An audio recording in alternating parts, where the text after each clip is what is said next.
எலெக்ஷனில் 2 கட்சிகள் சேர்ந்து ஒன்றா போட்டியிட்டாங்கன்னா அதோட பேர் கூட்டணி. அதுவே பிஸ்னஸில் ஒரு ப்ராஜெக்டை எக்ஸிக்யூட் பண்ணுறதுக்காக 2 கம்பெனி சேர்ந்து ஒர்க் பண்ணுறாங்கன்னா அதோட பேர் ஜாயின்ட் வெஞ்சர். இந்த 2 கம்பெனிஸும் ஒரு ப்ராஜெக்டை எக்ஸிக்யூட் பண்ணும்பொழுது நிறைய விஷயங்கள் பேசிப்பாங்க, நிறைய கான்ஃபிடென்ஷியல் இன்ஃபர்மேஷன் எக்ஸ்சேஞ்ச் ஆகும். அது மட்டும் இல்லாமல் நிறைய ரெஸ்பான்சிபிலிட்டிஸும் ஷேர் ஆகும். இப்படி இருக்கும்போது நிறைய மிஸ் அண்டர்ஸ்டாண்டிங் வரதுக்கு வாய்ப்பு இருக்கு இல்லையா? இதை அவாய்ட் பண்ணுறதுக்காக தான் ஜாயின்ட் வெஞ்சர் அக்ரிமெண்ட் அப்படின்றத சைன் பண்ணோங்க. ஸோ இன்றைக்கி இந்த வீடியோ மூலிமா ஜாயின்ட் வெஞ்சர் அக்ரிமெண்ட்னா என்ன, இந்த அக்ரிமெண்ட் எதனால் நம்ம சைன் பண்ணணும், முக்கியமாக இந்த அக்ரிமெண்ட்டில் என்னென்ன டேர்ம்ஸ் அண்ட் கண்டிஷன்ஸ் எல்லாம் மென்ஷன் பண்ணியிருப்போம், இதை பற்றி தான் டீட்டெயில்டாக பார்க்க போகிறோங்க.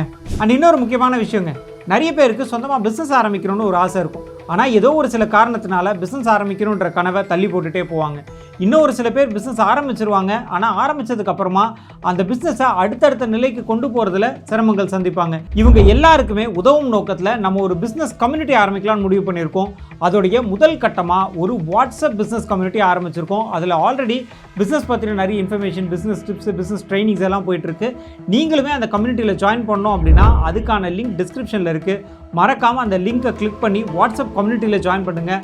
கம்யூனிட்டியில் மீட் பண்ணுவோம். நான் அறிவழகன், பிஸ்னஸ் லாயரோட கம்பெனி பேர் ல இன்டெலிஜென்ஷியா பிரைவேட் லிமிடெட்.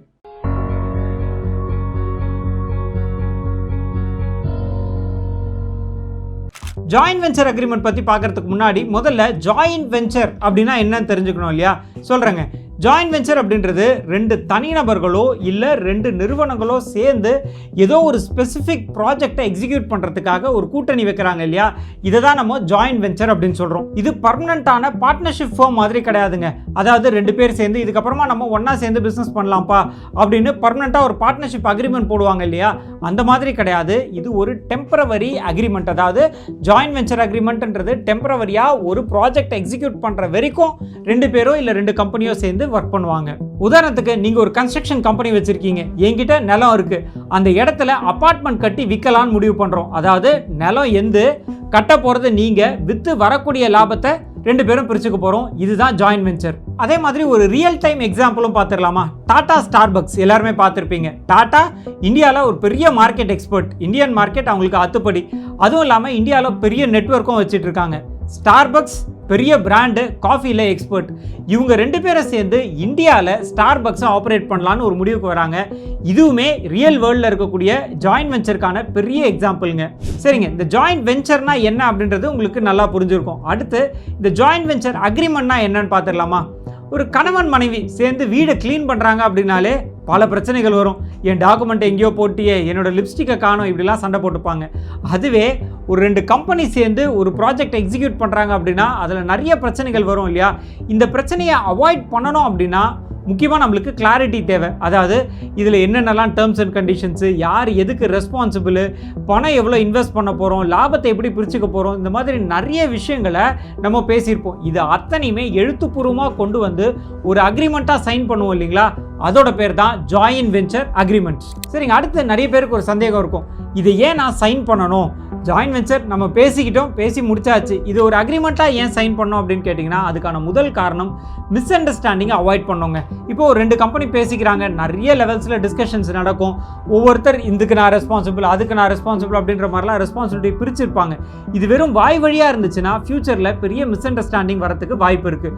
ஸோ ஒரு கிளாரிட்டி வேணும் அப்படின்னா நம்ம எல்லாத்தையும் எழுத்துப்பூர்வமாக கொண்டு வந்து அதை எழுதி சைன் பண்ணும்பொழுது தான் கிளாரிட்டி அப்படின்றது கிடைக்குங்க. 2வது விஷயம் கான்ஃபிடென்ஷியாலிட்டி. அதாவது 2 கம்பெனி சேர்ந்து நம்ம ஒரு ப்ராஜெக்ட் எக்ஸிக்யூட் பண்ணும்போது நிறைய கான்ஃபிடென்ஷியல் இன்ஃபர்மேஷனை எக்ஸ்சேஞ்ச் பண்ணுவோம். அந்த விஷயங்கள்லாம் ஒரு தரப்பு கிட்ட இருந்து இன்னொரு தரப்பு கிட்ட போகும்பொழுது வெளியே லீக் ஆகிடக்கூடாது இல்லையா? இதை தடுக்கிறதுக்காகவும் நம்ம இந்த ஜேவி அக்ரிமெண்ட் சைன் பண்ணோங்க. 3வது விஷயம் ப்ரூஃப். அதாவது இந்த அக்ரிமெண்ட்டில் சொல்லிருக்கக்கூடிய ஏதோ ஒரு விஷயத்தை ஒரு தரப்பு எக்ஸிக்யூட் பண்ணலை, அதனால் இன்னொரு தரப்புக்கு பெரிய இழப்பு ஏற்பட்டுடுது. அந்த சமயத்தில் இவங்க காம்பன்சேஷன் கேட்டு கோர்ட்டுக்கு போவாங்க இல்லையா? அந்த டைமில் இந்த அக்ரிமெண்ட் தான் எவிடன்ஸாக நிற்குங்க. ஸோ இந்த மாதிரி கிளாரிட்டி வேணும், நஷ்டமாகக்கூடாது, நாளைக்கு எந்த ஒரு பிரச்சனையும் வரக்கூடாது அப்படின்னா கட்டாயம் நம்ம இந்த ஜாயின்ட் வெஞ்சர் அக்ரிமெண்ட் சைன் பண்ணிக்கணும். சரிங்க, அடுத்து ஃபைனலாக கிளைமேக்ஸுக்கு வந்தாச்சு. முதல்ல நம்ம ஜாயின்ட் வெஞ்சர்னா என்னன்னு பார்த்துட்டோம், ஜாயின்ட் வெஞ்சர் அக்ரிமெண்ட்னா என்னன்னு பார்த்துட்டோம், ஏன் சைன் பண்ணணும் அதையும் பார்த்தாச்சு. கடைசியாக அந்த அக்ரிமெண்ட்டில் என்னென்னலாம் டேர்ம்ஸ் அண்ட் கண்டிஷன்ஸ் இருக்கும், என்னென்னலாம் பாயிண்ட்ஸ் மென்ஷன் பண்ணியிருப்பாங்க, இதையும் பார்க்கணும் இல்லையா? பார்த்துடலாம். முதல் பாயிண்ட் பார்ட்டிஸோட பேரு டீடைல்ஸ். அதாவது இதுல ரெண்டு கம்பெனி சேர்ந்து இந்த ப்ராஜெக்ட் எக்ஸிக்யூட் பண்ண போறாங்க இல்லையா, பார்ட்டி ஏ யாரு, பார்ட்டி பி யாரு. ஸோ இதுதான் முதல்ல நம்ம மென்ஷன் பண்ணியிருப்போங்க. அடுத்து ரெண்டாவது purpose of the agreement. Purpose of the agreement அப்படின்றது என்னன்னா, எதனால நம்ம இந்த அக்ரிமெண்ட் சைன் பண்றோம், எந்த ப்ராஜெக்டை எக்ஸிக்யூட் பண்ண போறோம், என்ன பண்ண போறோம். ஸோ அந்த ஸ்பெசிஃபிக் பர்பஸ், அந்த ஸ்கோப் என்ன, அதையும் வந்து நம்ம இதில் மென்ஷன் பண்ணணும். இது ரெண்டாவது பாயிண்டாக இருக்கும். சரிங்க, அடுத்த பாயிண்ட் பார்க்கறதுக்கு முன்னாடி இன்னொரு முக்கியமான விஷயங்க. நிறைய பேர் வந்து சொந்தமாக பிஸ்னஸ் ஆரம்பிக்கிற அந்த கட்டத்தில் இருப்பீங்க. பிஸ்னஸ் ஆரம்பிக்கும் போது நீங்கள் உங்கள் கம்பெனி எப்படி ரிஜிஸ்டர் பண்ணுறது, என்னென்னலாம் லைசன்சஸ் வாங்கணும், எப்படி அந்த லைசன்சஸ் வாங்குறது, அதுக்கு தேவையான டாக்குமெண்ட்ஸ் என்ன, இதெல்லாம் பற்றி டீட்டெயில்டாக ஒரு பிடிஎஃப் டாக்குமெண்ட் கிரியேட் பண்ணியிருக்கோம். உங்களுக்கு அந்த பிடிஎஃப் டாக்குமெண்ட் தேவைப்படுது அப்படின்னா டிஸ்கிரிப்ஷனில் இருக்கக்கூடிய லிங்கை கிளிக் பண்ணி அந்த டாக்குமெண்ட்டை ஃப்ரீயாகவே டவுன்லோட் பண்ணிக்கலாங்க. அண்ட் மூணாவது விஷயம் கேபிட்டல் கான்ட்ரிபியூஷன். இது ரொம்ப ரொம்ப முக்கியங்க. கேபிட்டல் அப்படின்றது ரெண்டு வகையில் இருக்கும். ஒன்று பணமாக இருக்கும், இன்னொன்று மற்ற வகையில் இருக்கக்கூடிய ரிசோர்ஸாக இருக்கும். ஸோ கேபிட்டல், அந்த இருக்கக்கூடிய பணத்தை யார் எப்படி இன்வெஸ்ட் பண்ண போகிறாங்க, ரெண்டு பேரும் சேர்ந்து பாதி பாதி இன்வெஸ்ட் பண்ண போகிறாங்களா இல்லை எப்படி இன்வெஸ்ட் பண்ண போகிறாங்க. ஸோ அதுக்கான ரேஷியோ இந்த இடத்துல கொடுத்துருக்கணும். அது மட்டும் இல்லாமல் வேறு வகையில் என்னெல்லாம் அசட்ஸை வந்து உள்ளே கொண்டு வர போகிறாங்க. இப்போ ஒரு கட்டடம் கட்டணும்னா அதுக்கு தேவையான எக்யூப்மெண்ட்ஸ் எல்லாம் இருக்கு இல்லையா, அதையுமே இந்த பணத்தை வச்சு வாங்க போகிறாங்களா இல்லை ஒரு தரப்பு மட்டும் அந்த ரிசோர்ஸை கொடுக்க போதா. ஸோ இதையுமே வந்து நம்ம கிளியராக மென்ஷன் பண்ணியிருக்கணுங்க. இது தவிர்த்து இன்னொரு முக்கியமான விஷயம் என்னென்னா, எந்த டைமில் அந்த கேபிட்டலை எப்படி கான்ட்ரிபியூட் பண்ண போகிறோம். முதல்ல எடுத்த உடனே 100% போட்டு போகிறோமா, இல்லை ஆரம்ப காலத்தில் 25%, அப்புறம் ஒரு 25%, அந்த மாதிரி பிரித்து இன்வெஸ்ட் பண்ண போகிறோமா, அதையுமே நம்ம ரொம்ப கிறிஸ்டல் கிளியராக மென்ஷன் பண்ணிக்கணுங்க. அடுத்து நாலாவது ரொம்ப முக்கியமான ஒரு விஷயம், ரோல்ஸ் அண்ட் ரெஸ்பான்சிபிலிட்டிஸ். இந்த ஜாயின்ட் வெஞ்சர் உருவானதுக்கு காரணமே என்னன்னா, ரெண்டு பேரும் ரோல்ஸ் அண்ட் ரெஸ்பான்சிபிலிட்டிஸை ஷேர் பண்ணிக்கணும் அப்படின்னு தான். யார் எதுக்கு ரெஸ்பான்சிபிள், அவங்க அதை ப்ராப்பராக எக்ஸிக்யூட் பண்ணியிருக்கணும். ஸோ இதையுமே நம்ம வந்து அக்ரிமெண்ட்டில் மென்ஷன் பண்ணியிருக்கணுங்க. அடுத்து அஞ்சாவது ரிசல்ட் இருக்கு இல்லையா, அதாவது இந்த ஜாயின்ட் வெஞ்சர் போட்டதுக்கு முக்கியமான காரணமே ப்ராஃபிட் அண்ட் லாஸ் தான். அதாவது வரக்கூடிய லாப நஷ்டத்தை நம்ம வந்து பங்கு போட்டுக்கணும். எவ்வளோ பர்சன்டேஜில் எந்த டைமில் இந்த பங்கு போட்டுக்க போகிறோம் அப்படின்றதையும் நம்ம இந்த அக்ரிமெண்ட்டில் மென்ஷன் பண்ணியிருக்கணுங்க. அடுத்து ஆறாவது ரொம்ப முக்கியமான ஒரு விஷயம், பிரச்சனையை தடுக்கணும் அப்படின்னா டிசிஷன் மேக்கிங் பற்றியும் நம்ம வந்து மென்ஷன் பண்ணியிருக்கணுங்க. டிசிஷன் மேக்கிங் அப்படின்றது யார் எதுக்கு ரெஸ்பான்சிபிள், யார் எதில் டிசிஷன் மேக்கிங் பண்ணணும். அதாவது ஃபினான்ஸ் விஷயத்தில் யார் டிசைட் பண்ணணும், ஆப்ரேஷன்ஸில் யார் டிசைட் பண்ணணும், இல்லை ரெண்டு பேரும் சேர்ந்து 50-50, அதாவது ரெண்டு பேரும் சேர்ந்து மியூச்சுவலாக ஒத்துக்கிட்டு தான் இந்த விஷயங்களை நம்ம வந்து கேரி அவுட் பண்ணணும் அப்படின்ற மாதிரி என்ன முடிவு எடுக்கிறீங்களோ அதையுமே அக்ரிமெண்ட்டில் மென்ஷன் பண்ணுங்க.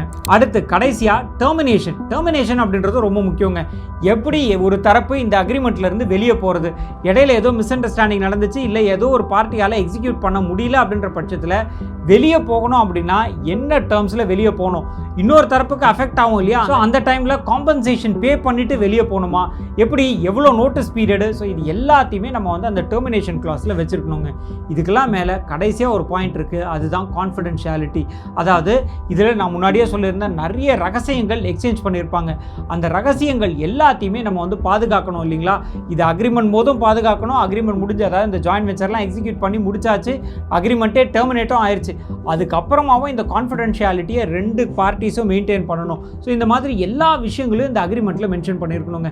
இது தவிர்த்து ஒவ்வொரு கம்பெனிஸ்க்கும் இந்த டேர்ம்ஸ் அண்ட் கண்டிஷன்ஸில் நிறைய பாயிண்ட்ஸ் வந்து மாறும். ஸோ அதுவுமே நீங்கள் உங்களுக்கு ஏதாவது சந்தேகங்கள் இருந்துச்சு அப்படின்னா மேலே இருக்கக்கூடிய நம்பருக்கு காண்டாக்ட் பண்ணி உங்களோட சந்தேகங்களை தீர்த்துக்கலாம். ஸோ இன்றைக்கி நம்ம இந்த வீடியோ மூலிமா ஜாயின்ட் வெஞ்சர் அக்ரிமெண்ட்னா என்ன, இதில் என்னென்னலாம் டேர்ம்ஸ் அண்ட் கண்டிஷன்ஸ் இருக்கணும் அப்படின்னு இந்த ஜேவி பற்றி நிறைய விஷயங்கள் பார்த்தோம். இதே மாதிரி இன்னொரு அக்ரிமெண்ட் பற்றி வேறு வீடியோவில் பார்க்கலாம். நான் அறிவழகன், பிஸ்னஸ் லாயர். என்னோட கம்பெனி பேர் ல இன்டெலிஜென்ஷியா பிரைவேட் லிமிடெட். நன்றி, வணக்கம்.